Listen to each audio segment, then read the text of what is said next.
ఇవాళ changing circumstances లో 2013-14 ఆ సిచ్యువేషన్ డిఫరెంట్.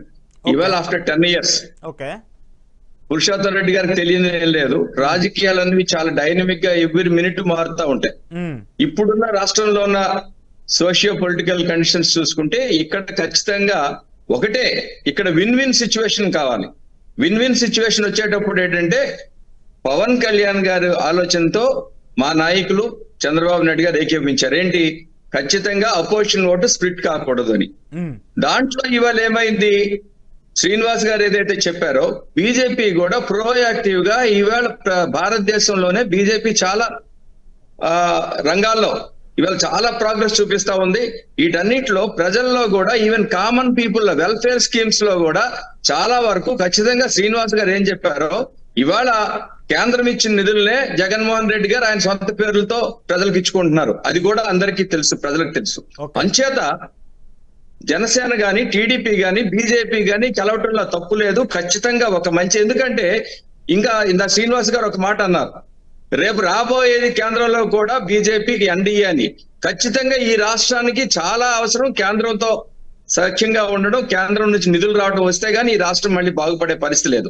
వీటన్నిటి వల్ల నేను అందుకే అన్నాను, this is a win win combination, this is different. ఖచ్చితంగా మేమైతే ఏదనుకుంటున్నామో టీడీపీ జనసేన బీజేపీ ఈ కాంబినేషన్ ఖచ్చితంగా రేపు ఎలక్షన్ లో గెలవటమే కాదు, ఈ రాష్ట్రాల్లో ముఖ్యంగా ఏదైతే మనకి ఈ 3 రంగాల్లో కూడా ప్రైమరీ సెకండరీ సర్వీస్ సెక్టర్ లో కూడా విపరీతమైన మార్పులు డెవలప్మెంట్ కావాలంటే కేంద్రంతో బాగా వెళ్ళి ఖచ్చితంగా ఈ రాష్ట్రాన్ని ముందుకు తీసుకెళ్లాల్సిన అవసరం ఉంది. సో మీ పాయింట్ ఆఫ్ వ్యూలో కేంద్రంలో బీజేపీ వస్తుంది కాబట్టి రాష్ట్రంలో వాళ్ళతో పొత్తుంటే మనకు ప్రాబ్లం ఉండదు. సో అందుకోసమని ఇప్పుడు పొత్తు కోసం చూస్తున్నారంటారు, అంతేనా? అంతేనండి. సో కేంద్రంలో ఇలా చూసుకుంటే డబుల్ ఇంజన్ సర్కార్ వచ్చినట్టయితే ఏ సార్ డబుల్ ఇంజన్ సర్కార్ ఏ సర్కార్ అండి? డబుల్ ఇంజన్ సర్కార్ సార్. అయితే ఇక్కడ బీజేపీ ఎక్కడుంటే అక్కడ డబుల్ ఇంజన్ సర్కారే కదా, ఇక్కడ రాష్ట్రంలో అయినా కేంద్రంలో అయినా. ఇప్పుడు ఏదైనా కూడా ఖచ్చితంగా నేను ఇంతకుముందు డిబేట్ లో కూడా చెప్పాను, all roads leading to BJP Andhra Pradesh లో. దాన్ని ఒప్పుకుంటారా లేదా? ఇప్పుడు పురుషోత్తం రెడ్డి గారు అయినా ఇప్పుడు మేము ఓపెన్ గా బీజేపీతో ఎలియన్స్ కావాలనుకుంటున్నాం, సీక్రెట్ గా ఎలియన్స్ పెట్టుకుంది జగన్ రెడ్డి గారు. దీన్ని కాదనగలరా? ఈ 5 ఏళ్లలో ఈయన ఏదైనా ఒక విషయమైన కేంద్రాన్ని అడగగలిగారా? ప్రత్యేక హోదా ఇవ్వండి, మీరు గెలిపించండి, ప్రత్యేక హోదాకి మెడలో ఇచ్చి తెస్తానని చెప్పిన జగన్మోహన్ రెడ్డి అయినంటే తేల్చేశారు. అంచేత దానికన్నా ఓపెన్ గా ఎలియన్స్ ఉండడంలో తప్పేముందండి? దీనికి సమాధానం చెప్పగలరా శేఖర్ రెడ్డి గారు? ఖచ్చితంగా అండి, 100% చెప్తాం. మీ వర్షం చెప్తాం, మీలాగా మధ్యలో డిస్టర్బ్ చేయడం ఉండదు. చెప్పండి శేఖర్ రెడ్డి గారు. శేఖర్ రెడ్డి గారు జగదీష్ గారు స్ట్రైట్ క్వశ్చన్ అడిగారు, చెప్తాం. మధ్యలో ఇంటరప్ట్ చేసే సంస్కారం అయితే ఇప్పుడు జగదీష్ గారు స్ట్రైట్ క్వశ్చన్ అడిగారు. ఇప్పుడు మేము పొత్తు డైరెక్ట్ గా పెట్టుకున్నాము, జగన్మోహన్ రెడ్డి లాగా దొంగ పొత్తు పెట్టుకోలేదని చెప్పి ఆయన చెప్తాను. మీరేం చెప్తారు దానికి? డైరెక్ట్ ఒక క్విక్ గా ఆన్సర్ చెప్పేసేయండి సార్. ఒకటి సార్, 2014లో ఆయన పొత్తు పెట్టుకున్న తర్వాత 2019కి ముందు ఆయన మోడీజీని అట్లాగే అమిత్ షాని నోటికి వచ్చిన తిట్లు తిట్టి ధర్మ పోరాట దీక్ష అని చెప్పేసి కాంగ్రెస్ అవన్నీ వేరు. నేను ముందే చెప్పాను, చేంజింగ్ మీరు డైరెక్ట్ గా జగన్ రెడ్డి గారు ఈ 5 ఏళ్ళు ఏం చేశారో నేను అడిగాను క్వశ్చన్, దానికి సమాధానం చెప్పండి సార్. చేంజింగ్ సర్కమ్స్టాన్సెస్ లో చాలా మారుతాయి. 2014 కండిషన్స్ ఇప్పుడు ఉండవండి. ఇప్పుడు ఎన్డీఏలో మళ్ళీ ఎన్డీఏలోకి వెళ్ళారు నితీష్ కుమార్ లాంటి.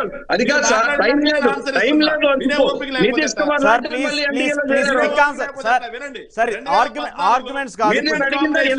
శ్రీనివాస్ గారిని అడిగారు కదా, నేను డైరెక్ట్ అడుగుతున్నా, మీరు ఇండైరెక్ట్ గా పొత్తు పెట్టుకున్నారు, నిజమా కాదో చెప్పండి. చెప్పండి. పొత్తులకు వెళ్తున్నారు బానే ఉంది.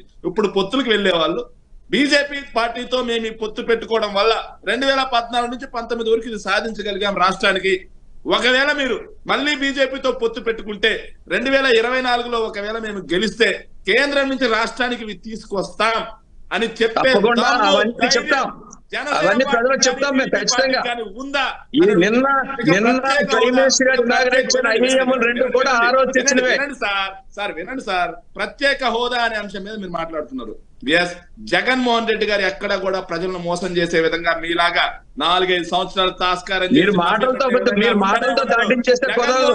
ఇప్పుడు ప్రజలు చెప్తారు మీకు సమాధానం. మీరు నాకు అన్నారు కదా 50 రోజుల్లో ప్రజలు మీకు సమాధానం చెప్తారు. చెప్పండి, మీరు జగన్మోహన్ రెడ్డి గారు అన్ని కాదు, మీరు డైరెక్ట్ గా చెప్పండి. జగన్మోహన్ రెడ్డి గారు అన్నారా లేదా? సార్ రైట్ ప్లీజ్ సార్, ఇద్దరు డివియేట్ అయిపోతుంది. మీరు శ్రీనివాస్ గారు కానీ మాట్లాడారు. ఇప్పుడు మీరు చెప్పండి, జగన్మోహన్ రెడ్డి గారు ప్రత్యేక హోదా గురించి మాట్లాడారా? ఒక్క నిమిషం శేఖర్ రెడ్డి గారు స్ట్రైట్ పాయింట్ ఒక పాయింట్ ఆన్సర్ చెప్పండి.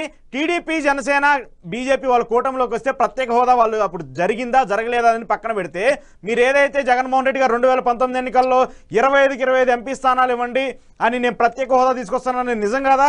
ఇప్పుడు మీరు వచ్చేసి మనకి ఆల్రెడీ వాళ్ళకి మెజార్టీ వచ్చింది, ఇప్పుడు మనకి అలాంటి పరిస్థితి లేదని డైరెక్ట్ చెప్తారు. వినండి, దానికి నేను ఆన్సర్ చెప్తా. ఆన్సర్ వినే ఓపుకోవాలి, లేకపోతే ఎట్లా? జగన్మోహన్ రెడ్డి గారు వెరీ స్ట్రైట్ గా చెప్పారు, నాకు 25 ఎంపీలు ఇండి, నేను ఖచ్చితంగా వాళ్ళ మెడల్ ఉంచి 22 అడిగారండి, 25 కాదు 22. అందుకే కౌంట్ చేస్తున్నా. 22 మంది సార్, వినే ఓపిక ఎంపీలు. ఆగమయ్యా, 25 ఎందుకండి మీరు ఆగమయ్యారు? మీరు మాట్లాడకండి, గౌరవం ఇచ్చి మాట్లాడండి, గౌరవం ఇచ్చి మాట్లాడండి. శేఖర్ రెడ్డి గారు ప్లీజ్, బ్యాడ్ క్యారెక్టర్ మీ వైసీపీకి.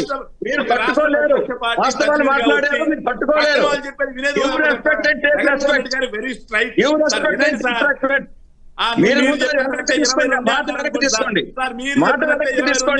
మీరు ఎప్పుడు కూడా డిబేట్ లో చెప్పలేరు, మీరు డిబేట్ లో చెప్పలేరండి. మీరు జగన్మోహన్ రెడ్డి ప్రజలకే చెప్పలేదు, డిబేట్ లో ఏం చెప్తారు? మీ దగ్గర లేదు. దొంగతనంగా సీక్రెట్ పిఎం ఆఫీస్కి వెళ్ళడం, మీరు ఏం చేశారు? మీరు చేసింది అది. మీరు అరెస్ట్ కాకుండా, మీ సిబిఐ మీ దగ్గర రాకుండా, మీ కేసులు మాఫీ చేసుకోవడానికి మీ 5 ఏళ్ళు ప్రజలు మోసం చేసి కేంద్రం మీకు మాట్లాడే మీకు చంద్రబాబు నాయుడు కీర్తన గారు సార్ ప్లీజ్ ఇద్దరు సైలెంట్ అయిపోవాలి. మీరిద్దరు టాపిక్ డివైడ్ అయిపోతుంది, వేరే టాపిక్. చీకట్లో మీరు నడిపారు, మీరు చీకట్లో మీరు నడిపారు అంటాను. ప్రజలకు కూడా మీరేం చెప్పలేదు, మీరు మాట్లాడడం లేదు. మీ టైం కూడా అయిపోయింది. ఖచ్చితంగా మీరు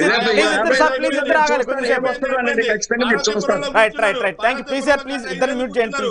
ఉద్దానం గుర్తురాలా? పార్వతీపురంలో గత 5 ఏళ్ళు కూర్చున్నారు, ఉద్దానం గుర్తురాలా? మూలాపేట పోర్టు ఏం చేశారండి మీరు? మీరు ఉత్తరాంధ్రకి ఏం చేస్తారు సార్? జగన్రెడ్డి గారు, మీరు ఉత్తరాంధ్రకి ఏం చేశారు చెప్పండి. ఒక ప్రాజెక్ట్ కంప్లీట్ చేశారా? మీరు రైల్వే జోన్ ఏం చేశారు? స్టీల్ ప్లాంట్ ఏం చేశారు? మీరు మాట్లాడుతున్నారు రైల్వే జోన్ ఏం చేశారు? రైల్వే జోన్ భూమి పార్లమెంట్ లో ప్లీజ్ ఇద్దరు ఆగాలి. కీర్తన గారు మంచి చెప్పారు పార్లమెంట్ లో, రైల్వే భూమి అడిగితే భూమి కేటాయించలేదని. మీరు అన్యాయం చేశారు. మీరు మాట్లాడతారా? ఒక ఉత్తరాంధ్ర ప్రాజెక్ట్ ఏమైనా పూర్తి చేశారా? ఏం మాట్లాడారు?